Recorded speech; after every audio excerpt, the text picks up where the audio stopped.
یان بەداخۆ براکانم پیاوێکی زۆر ئیمڕۆ بەرامبەر خێزانی لە جوان زیاتری بێنیە حتا مەکاتەوە ژێر زمانی بار زمانی ئەم لاولا بریتێ لە جوێدا ێ براکەم ئەوە ئامانەتە لای تۆ کاتێک کە هێنات دەست ماچکردیان جوێنە بێدا کاتێک کە چنە سەر بەڕەکەی دەست ماز ناکرد ئێستا بەداخەوە کە کەم کورتێکی پێست بۆم جوێ ناکە اینجا بەداخشە بافرەکە خۆی ناوەستێ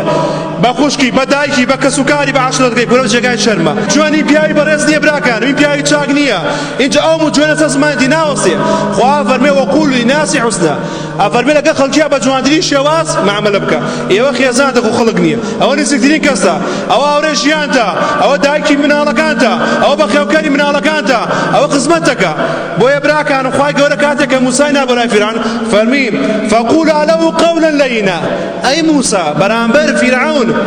بە جوانترین شێواز بە نەرمی قسەکە لەگەڵیە بۆیە براکانم خوای گەورە کاتێکە بە ئێماڵە چۆن هەڵسوکەوت بکەین لەگەڵ دایکمانە فەرمێ وەقول لەهما قولا کەریما کاکە بە جوانترین شێواز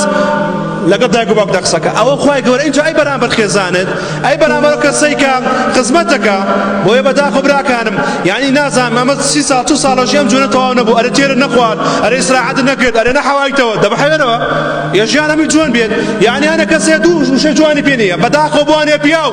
وەڵڵای بەس ناوێن پیاوە